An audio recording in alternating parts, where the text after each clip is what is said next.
É, excelente. E o meu é aquela lá, da sua.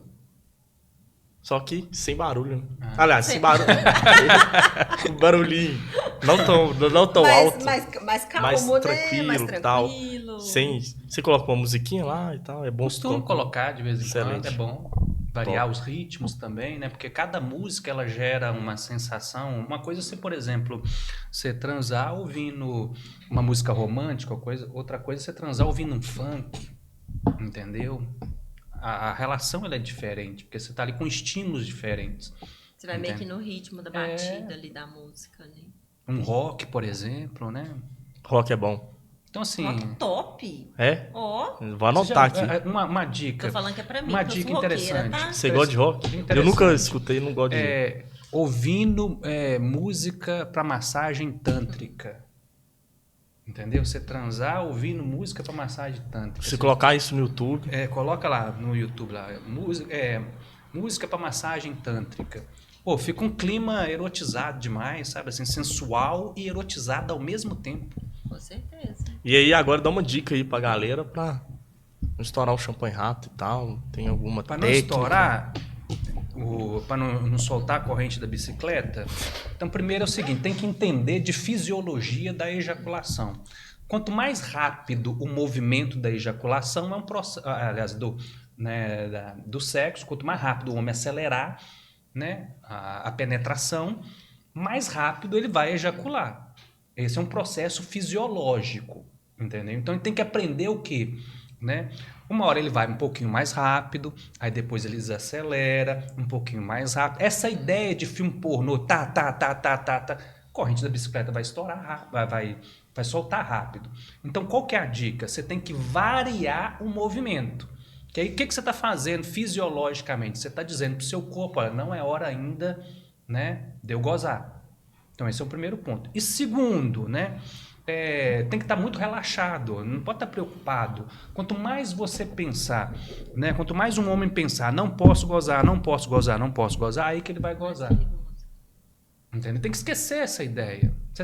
A pessoa está no sexo ali é para o prazer, não é para a performance. Então é controlar os movimentos, entendeu? Esquecer essa ideia de que não posso gozar, porque aí você vai ficar hipervigilante, né, ao pênis e consequentemente vai gozar. E às vezes pode até broxar, né? Isso. Você fica tão pensando que você acaba perdendo o tesão. Isso. É na hora que você vê, Acabou. E a terceira coisa é o seguinte, existem posições em que o homem ele goza mais rápido, principalmente nas posições em que a mulher é ativa. Ou seja, ela que executa o movimento. Lembrando que ativo e passivo não tem nada a ver com homossexualidade, gente. Ativo é aquele que faz o movimento, passivo é aquele que recebe. Então, toda situação em que a mulher é ela que faz o movimento, é mais fácil o homem gozar. Então, situações em que a mulher está por cima, não, você vai deixar isso para o final, para não passar vergonha. Senão dá ruim.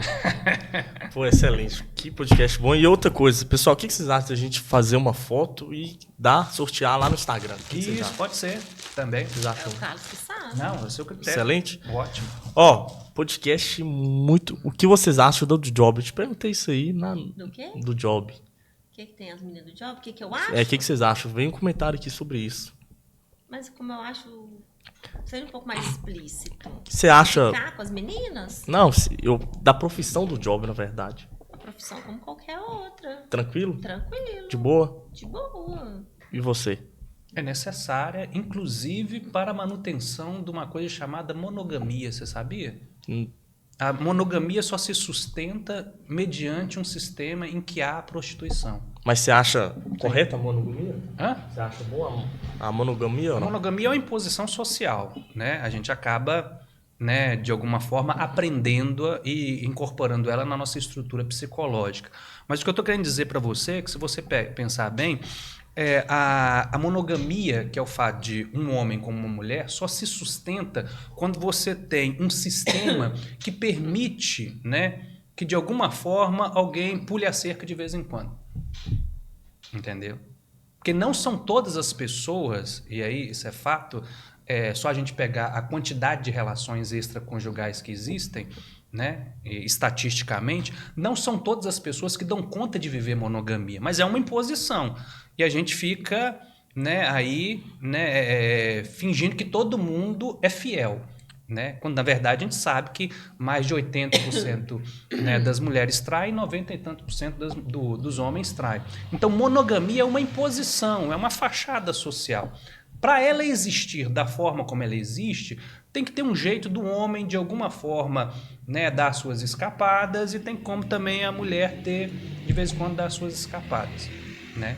Mas monogâmico mesmo são poucas as pessoas, entendeu? Geralmente as pessoas podem até decidir, não, eu vou ser monogâmico, por quê? Porque eu amo fulano de tal, é uma boa pessoa, não quero trair, isso e aquilo. Mas do ponto de vista biológico, natural, né, são poucas as pessoas, né? Porque a questão se trata de uma perpetuação da espécie em que você tem que ter os melhores genes. E para a natureza, quanto mais diversidade, melhor. Mas aí eu Entendeu? acho que é um caminho um pouco perigoso, porque você acaba vivendo pelo desejo, pelo prazer, E ele é rápido. né? Exatamente. Então, assim, se perde a relação para além do sexo e você acaba vivendo em função do desejo. Porque quando se trai, o primeiro viés da traição é o desejo que? Sexual. Não é o desejo de uma parceira, a não ser quando o casamento não está muito legal, assim, mas eu tô falando do viés da sexualidade, do sexo mesmo. Então, assim, é uma coisa que a gente tem que pensar muito. Eu quero viver pelo desejo, que é aquela questão que a gente falou lá da paixão. Porque, vamos supor, eu sou casada. Se eu ficar com uma outra pessoa hoje, vai ser totalmente diferente. Por quê? Porque é uma pessoa nova, vou estar apaixonada, é totalmente diferente. Mas será que isso cabe em mim? Falando, tirando a questão cultural, eu acho que a gente tem que olhar muito a questão pessoal da pessoa para além da questão cultural. Porque tem muitas coisas que são culturais, mas que não faz sentido pessoal assim para a pessoa. Eu quero viver somente pelo desejo? Eu vou viver o meu impulso de desejo sempre, vamos dizer assim? Ou eu quero me restabelecer aqui? Por mais que eu tenha desejos por outras pessoas, mas o que eu quero? Porque se a gente parar para pensar, sempre vai ter uma mulher mais bonita que a sua, sempre vai ter um homem mais bonito que o seu, sempre vai ter um mais gostoso, sempre vai ter uma mais gostosa. Eu acho que volta nessa questão, o que eu realmente quero, o que faz sentido para mim. Independente da questão cultural, eu acho que a gente tem que voltar para si, que é o ponto principal, porque senão a gente vai vivendo só culturalmente pelo desejo. Tem uma questão que eu acho interessante, é o seguinte, que em alguns casamentos, a infidelidade sexual é que mantém o casamento. Vou te dar um seguinte exemplo. Vamos supor, uma mulher tem pouca necessidade sexual, tipo, para ela transar uma vez no mês já é suficiente. E ela é casada com um homem que já, tipo assim, a necessidade sexual, ele é maior, tipo assim, ele quer transar no mínimo 4 vezes na semana. Na maioria das vezes, esse homem tem uma relação extraconjugal que mantém o casamento. E muitas vezes a mulher ela faz vista grossa, você entendeu? Em relação a essa situação, porque ela sabe que a amante é que, na verdade, permite que ela ainda seja casada. Você está entendendo? Então isso acontece muito. Que vai pelo viés do desejo. Eu sinto a necessidade, o desejo, o tesão de transar 4 vezes por semana, mas o meu parceiro, minha parceira não corresponde, eu vou ir pelo desejo, que é uma escolha. Agora não, eu vou me reestruturar aqui, eu vou me reorganizar, eu e minha parceira, para a gente chegar num acordo comum, o que faz sentido para a gente manter uma relação só nós dois. E se não manter, termina, né? Exatamente. É o ideal. Então, assim, é pensar o que faz sentido para cada um. Faz sentido, se para essa mulher que o Carlos deu exemplo, faz sentido eu me manter casada sabendo que meu marido dá escapulites porque eu não transo com ele? Ok, segue a vida e seja feliz, mas faz sentido para aquela pessoa. Não faz sentido para mim, então sai fora. Só que a questão que eu falei é uma coisa assim, que a gente tem que pensar até quando você vai viver escravo do desejo. Que isso também causa um adoecimento. Eu vou viver até quando ali, em função do desejo, do prazer, do sexo. Até onde isso vai ser benéfico para mim psicologicamente. Porque eu vou parar de estabelecer relações. Chega um ponto que a gente para de restabelecer. em relações, porque eu vivo só pelo prazer. Hoje eu fico com um, eu transo, fico com outro, eu transo, eu fico com outro. Mas as minhas relações? Então, assim, é uma coisa que a gente tem que pensar e balancear. Você está falando de mulheres do job. O que eu acho interessante é o seguinte: o sexo ele é composto de 4 fases. Ele tem a fase do desejo, ele tem a fase da excitação, você tem o orgasmo e você tem a 4ª fase, que é a resolução. O que é isso, 4ª fase, resolução? É aquela fase que você fica abraçadinho com sua namorada, sabe? Tipo assim, depois que você transou, aí fica aquela coisa gostosa. O que eu acho relaxamento. é a fase do relaxamento, né? Que o corpo está voltando ao seu estado normal. Então, essa 4ª fase, a resolução, você não tem ela com a garota do job. É verdade. Você entendeu? Tipo assim, você transou ali e tal, isso e aquilo, mas veste a roupa e casca fora. Então, por isso que muitas vezes, né, nesse tipo de relação, tem um certo vazio, sabe? Porque, por mais que seja prazeroso, prazer não significa felicidade, né? Se significasse felicidade, esse pessoal que usa droga seria o pessoal mais feliz, que estão cheios de dopamina na cabeça, né? Então, assim, essa 4ª fase que não tem, que é aquela fase gostosa, né, rapaz? Você transar com alguém que você ama e depois ficar abraçadinho é a melhor coisa do mundo, né? Você tá ali, né, vivenciando várias, né, coisas gostosas com aquela pessoa ali a nível neuroquímico. Então, você tá ali abraçadinho, gostoso, é uma delícia. Agora, quando você tá com a do job, você não tem isso. Então, você corta, né, essa fase, esse ciclo do sexo, e fica uma coisa incompleta. Porque o sexo não é só enquanto você está ali, né, trocando fluidos, não. Ele tem o antes, o durante e o depois. Entendeu? Então, com a garota do job, Uma coisa também que às vezes as pessoas, principalmente as mulheres, podem começar a reparar, que se o homem não tiver essa parte do ficar agarradinho, provavelmente foi só por sexo, só por transa. Porque o homem, nessa questão do ser movido pelo desejo, ele só quer lá gozar e tchau. Ele não quer nada para além daquilo. Ele não quer, vamos supor, ficar aquele tempo ali depois abraçadinho, vamos trocar uma ideia. Não! Tanto é eu gozei, tchau, meu filho, cada um vai para sua casa.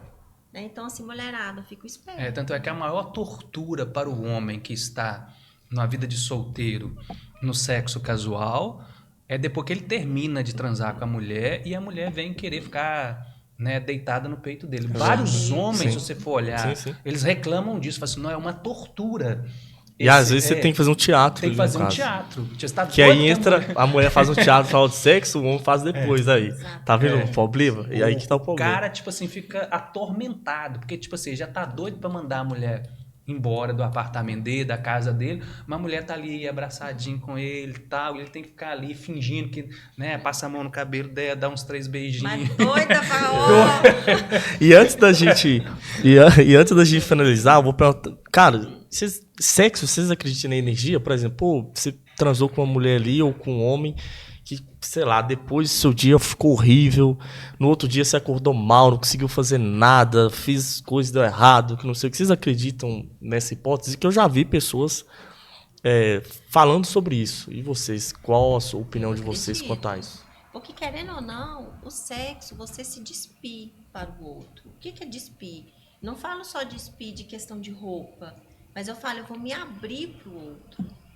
Então, assim, eu acredito muito em energia, assim, pessoalmente, Kelly. Eu acredito nessa questão energética. No entanto, meu hobby é o quê? Ir para o meio do mato, para mim me energizar no meio do mato, que é onde eu me recomponho as minhas energias. Então, eu acredito. Sim, nessa troca de energia, porque querendo ou não, são trocas de corpo, de saliva, de toque. Tem um pênis que entra dentro da vagina. Então, tudo isso... Na minha concepção, como eu acredito em energia, eu acredito sim, que tem. Perfeito. Nesse nível de, tipo assim, transar com alguém a ponto do seu dia ficar ruim, começar a acontecer coisa, eu não acredito nisso, não. Primeiro que não tem comprovação científica, né? Pra gente falar que é assim, né? O que eu acredito que é possível é, tipo assim... aquele sexo casual provocar num nível inconsciente um certo desconforto naquela pessoa e a partir dali, entendeu? Ele começar a vivenciar emoções desagradáveis E isso fazer com que ele tenha essa percepção, pô, não tô legal, isso e aquilo. Mas no sentido de, tipo assim, de haver troca de energia e isso influenciar essa energia da outra pessoa, tá influenciando o meu dia a dia, influenciando a minha vida, não. Eu acho que é muito mais uma questão da percepção desse, no caso, do homem, né, em relação àquela atividade que ele fez. Né? É simples, é só a gente comparar o seguinte: você pode ter um dia ruim de trabalho e aquilo de repente fazer você se sentir mal. Então você pode ter uma transa que, tipo assim, você até sentiu prazer, mas você começar a questionar isso, entendeu? E isso fazer você ficar mal. Né? Não no sentido assim desse efeito causal, sabe? Tipo, eu tive uma relação com alguém, troquei energia com ela e bati meu carro. Você tá entendendo? Eu não vejo essa conexão, né, nesse nível, não. Não, mas nesse nível aí também eu não acredito, não. Mas eu acredito numa percepção de sentir. Você ficar mal ali no final. Eu acredito sim, porque eu acredito sim. É uma opinião minha. Tem pessoas que você chega perto que tem uma energia assim. Não sei, não sei se eu sou um pouco sensitiva. É uma questão que eu acredito, que é em pessoa. De chegar perto da pessoa, a pessoa ser uma pessoa pesada. Ou chegar num lugar, o lugar ser tenso. Nesse sentido, eu acredito. Não no sentido de eu transei com uma pessoa, me senti mal, bati meu carro. Nesse sentido, não. Mas no sentido assim, nossa, eu tô... Sabe? Isso aí, eu acredito nessa energia. Eu entendi assim. o que você quer dizer. Isso que você chama de energia